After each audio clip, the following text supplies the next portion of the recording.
ओम नमः शिवाय, जय महाकाल। कैसे हैं आप सभी शिव भक्त। सबसे पहले बात करते हैं हमारे पहले वाले उपाय की। हम सबको पता है कि कल है संकष्टी चतुर्थी और इस संकष्टी चतुर्थी तिथि के दिन करने वाला जो सबसे अचूक उपाय पूज्य गुरुजी ने बताया, 3-3-3 वाला उपाय। उन्होंने खुद ने अपनी कथा के दौरान इसके बारे में कहा था कि जितनी भी माताएं बहनें मेरी इस वीडियो को सुन रही हैं, देख रही हैं, चाहे यूट्यूब के माध्यम से चाहे फेसबुक के माध्यम से, जो संकष्टी चतुर्थी तिथि पड़े उस दिन इस उपाय को करना बिल्कुल भी मत भूलना। पूज्य गुरुजी ने कहा कि यह वाला उपाय जो किया जाता है वो किन के लिए किया जाता है, लेकिन उससे पहले आप ये उपाय को जान लीजिए। सबसे पहले आपको 3 हरा मूंग लेना है। हरा मूंग जो भी आप लोगे ना, ये खड़ा यानी कि आखा होना चाहिए। गुरुदेव ने कहा खड़ा होना चाहिए। खड़े का मतलब है आखा, जो खंडित ना हो। ऐसे दाने लेने हैं, टूटी हुई दाल मत ले लीजिएगा। 3 हरा मूंग लेना है। 3 लेने हैं चावल के दाने, जो कैसे होने चाहिए, अक्षत होने चाहिए, पूर्ण होने चाहिए, कहीं से भी खंडित टूटा हुआ चावल का दाना ना हो। और सबसे महत्वपूर्ण 3 ही लेने हैं आपको शमी के पत्ते। अब जब भी शमी के पत्ते आप तोड़ते हो ना, तो उस चीज का विशेष करके ध्यान रखना कि यहां से तोड़ना। ये जो पूरा गोले में बनाया है ये 1 शमी का पत्ता है। ऐसे आपको 3 शमी के पत्ते लेने हैं और 1 लोटा शुद्ध जल अपने घर का लेना है, तांबे के कलश में। ठीक है, इन सभी को लेकर के आपके घर के आसपास जो भी भोलेनाथ का मंदिर है, शिवालय है, शिवलिंग है, वहां पर आपको पहुंचना है। यहां पर पहुंच जाने के पश्चात जैसे ही आप पहुंचेंगे, सबसे पहले शिवालय की चौखट पड़ेगी। तो इस चौखट पर अपनी कामना कह करके जो 3 चावल के दाने हैं, उन 3 चावल के दानों को आपको यहां पर समर्पित करना है। अपना नाम, गोत्र और अपनी कामना कह करके इस जगह पर समर्पित कर देना, दाहिने हाथ की तरफ में। उसके पश्चात बाहर शिवलिंग के सम्मुख में ही कौन बैठे रहते हैं? नंदी भगवान। तो आपको नंदी भगवान के पास में जाना है और नंदी भगवान का जो उठा वाला पैर होता है ना, इस उठे वाले पैर के पास में आप सभी लोगों को 3 हरा मूंग का जो दाना है, वो 3 हरा मूंग आपको यहां पे रख देना है। उसके पश्चात अब आपको जाना है शमी के पत्तों के साथ में भोलेनाथ के मंदिर में, शिवलिंग के पास। जब आप शिवलिंग के पास में पहुंचोगे ना, तो शिवलिंग के पीछे की तरफ में आपको आसन लगा करके बैठना है, जिससे आपका मुख उत्तर दिशा की तरफ में हो जाएगा। ठीक है, आप सबको पता है कि जलाधारी की जो दिशा होती है वो उत्तर दिशा की तरफ में होती है। ठीक, अब मैं आपको बताता हूं कि यह उपाय अंत में कैसे करके किया जाता है, किन लोगों को करने के लिए कहा। गुरुदेव ने कहा इस उपाय को करने से महाराज उस घर में कभी भी संपदा की कमी नहीं होती, कभी वैभव की कमी नहीं होती, कभी रिद्धि सिद्धि की उस घर में कभी कमी नहीं होती है। अगर कोई माता बहन अपने बच्चों के लिए, उनके भविष्य के लिए इस वाले उपाय को करती है, तो वो बच्चा अपने जीवन में तरक्की पाता है, अगर उसका नाम और गोत्र बोल करके इस उपाय को किया जाए। जो भी चीजें आप समर्पित कर रहे हैं, नाम और गोत्र बोल करके समर्पित करें और साथ ही साथ भगवान गणेश जी का मन में विचार करते हुए समर्पित करें। जैसे ही आप यहां पर पहुंचोगे, सबसे पहले 1 लोटा शुद्ध जल आपको भोलेनाथ की शिवलिंग के ठीक शीर्ष पर समर्पित करना है, श्री शिवाय नमस्तुभ्यम मंत्र का स्मरण करते हुए। और जो 3 शमी के पत्ते लिए हैं, उन 3 शमी के पत्तों को चढ़ाने का क्रम ध्यान से सुनिएगा। पहला शमी का पत्ता आपको भगवान भोलेनाथ की शिवलिंग पर नाम और गोत्र बोल करके समर्पित कर देना है। दूसरा शमी का पत्ता भगवान महादेव की शिवलिंग के शीर्ष से स्पर्श करा करके भगवान गणेश जी के चरणाविंद पर, जो ये राइट हैंड साइड का हिस्सा होता है, भगवान गणेश जी का चरणाविंद है, यहां पर आपको समर्पित करना है। लेकिन जो तीसरा शमी का पत्ता है ना, उस तीसरे शमी के पत्ते को शिवलिंग से स्पर्श करा करके अपने पास में रख लेना।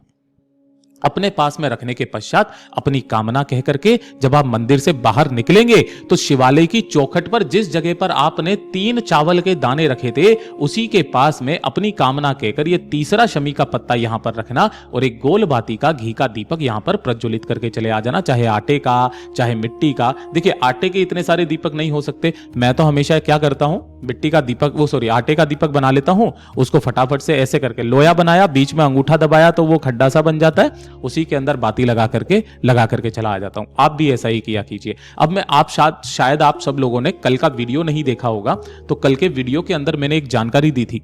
अगर नहीं देखा है तो जाकर के जरूर देखना कि जिस तरीके के वीडियोस के कारण लोगों ने वो वाले उपाय किए कि चाहे व्रत तोड़ लेना, लेकिन ये 3 चीजें खा लेना, 2 चीजें खा लेना, वो सारा का सारा खत्म हो गया। बहुत सारे लोगों के जीवन में कितना गलत असर हुआ है अगले ही दिन उनके व्रत टूटने की वजह से। वो चीज ध्यान से सुनिएगा, मैंने उसके अंदर बताया है, ध्यान से सुनना। ठीक है, अब बात करते हैं हमारे दूसरे वाले उपाय की। पूज्य गुरुजी ने दूसरा वाला जो उपाय कहा कि इस चतुर्थी तिथि के दिन जब धन की समस्याएं आपके जीवन में बनने लगे, अब वो किसी भी तरीके की समस्या हो सकती है। मैं ये नहीं कहता हूं कि आप पहले से करोड़पति अरबपति बन जाएंगे, छप्पर फाड़ के धन की वर्षा होगी, आपके घर पे जो बारिश होगी ना, उसमें पानी नहीं गिरेगा, उसमें 2-2 हजार के नोट गिरेंगे। ऐसा कभी गुरुदेव ने नहीं कहा है। ठीक है ना, कि छप्पर फाड़ के धन की वर्षा होगी, संभाल नहीं पाओगे। धन की समस्या या कर्ज की समस्या से आप जूझ रहे हैं, कोशिश बहुत कर रहे हैं, या तो खर्चा बहुत ज्यादा हो जाता है, ठीक है ना, खर्चों से परेशान हैं आप, बीमारी में पैसा बहुत ज्यादा चला जाता है, पैसा बिल्कुल बचता ही नहीं है, तब गुरुदेव ने एक छोटा सा उपाय बताया था। 108 चावल के दाने लेना, खड़े दाने, है ना, 108 चावल के दाने। कैसे? खड़े दाने कैसे होने चाहिए? अक्षत यानी कि पूर्ण चावल के दाने, टूटे हुए ना हो। उन 108 चावल के दानों को कोई सा भी एक पीला कपड़ा लेना और पीले कपड़े के अंदर उन 108 चावल के दानों को इस तरीके से रख करके और उसकी एक पोटली बना लेना, बांध लेना, ठीक है ना। अब ये जो पोटली आपने बनाई है इसे लेना, 1 लोटा शुद्ध जल अपने घर का तांबे के कलश में लेना और इसे लेकर के भगवान भोलेनाथ के मंदिर में जाना है, शिवलिंग के पास में। जैसे ही आप यहां पर पहुंचोगे, शिवलिंग के पीछे की तरफ में आपको आसन लगा करके बैठ जाना है, उत्तर दिशा की तरफ में मुख करके। जो पूजा पाठ अर्चना आपको करनी है वो पहले कर लेना। उसके पश्चात जो आपने पोटली बनाई थी उस पोटली को भगवान महादेव की शिवलिंग के ठीक शीर्ष पर आपको इस तरीके से रख देना है। रख करके जो 1 लोटा शुद्ध जल आपने लिया है उस 1 लोटे शुद्ध जल को अपने दोनों हाथों में लेकर के श्री शिवाय नमस्तुभ्यम मंत्र का स्मरण करते हुए इसी पोटली के ऊपर कुंदकेश्वर महादेव का नाम लेकर, किनका नाम लेकर? कुंदकेश्वर महादेव का नाम लेकर के संपूर्ण जल को समर्पित कर देना, ठीक है। जो भी जल जलाधारी से बहकर नीचे की तरफ आए उस जल को आपको एकत्रित करना है, रोकना है और फिर से वापस इस पोटली को यहां से उठा लेना है।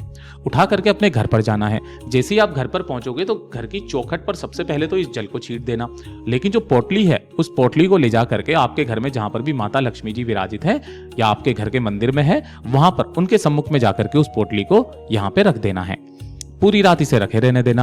अगले दिन आपको क्या करना है, इस पोटली को उठा करके अपने घर की किचन में, जो रसोई घर होता है ना, उस रसोई घर में किसी भी जगह पर, सबसे बढ़िया जगह बताई है कि किसी भी डिब्बे के अंदर डाल दो, कहीं पर भी डाल दो, क्योंकि जो आपका घर होता है ना, किचन जो होता है, रसोई घर, वो अन्नपूर्णा होता है और अन्नपूर्णा एक ऐसी जगह जहां से आपकी पूरा वंश चलता हो। ये चीज का ध्यान रखना, जहां से आपका कुल चलता हो, जहां से आपके घर में संपदा आती हो, उस जगह पर जाकर के कहीं पर भी इसे रख देना। कितने दिन तक? 21 दिन तक रखे रहने देना। 21 दिन के पश्चात इसे किसी भी बेलपत्र पेड़ के नीचे रख करके चले आ जाना।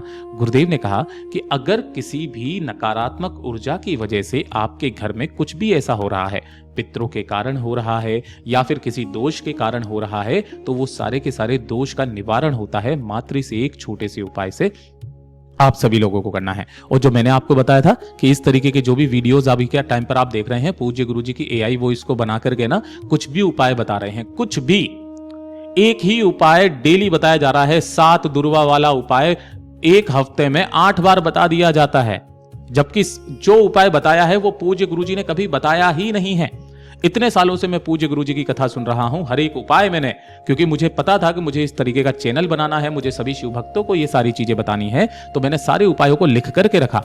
उसके बाद में भी 7 डायरीज के अंदर, जिसमें सोमवार, मंगलवार, बुधवार, गुरुवार, शुक्रवार, उन सभी के उपाय बताए गए हैं। अगर सोमवार की एकादशी पड़ जाए या मंगलवार की एकादशी पड़ जाए तो कौन सा उपाय करना है, अगर इस दिन की प्रदोष पड़ जाए, इस दिन की प्रदोष पड़ जाए तो कौन सा उपाय करना है, और इसीलिए जाकर के मैं आप सभी लोगों को डेली के उपाय बता सकता हूं, ठीक है। उनको किसी को कुछ नहीं पता है, महादेव देख रहे हैं, निश्चित रूप से लगेगा, लेकिन जिन लोगों के साथ में नकारात्मक चीजें हुई है ऐसे उपायों को करने के बाद में, और फिर उन्होंने जब कमेंट बॉक्स में मुझे बताया है, मुझे सच में बड़ा दुख होता है। आप भी थोड़ा सा संभल के रहिएगा। मिलते हैं अगले वीडियो में, तब तक के लिए ओम नमः शिवाय, जय महाकाल।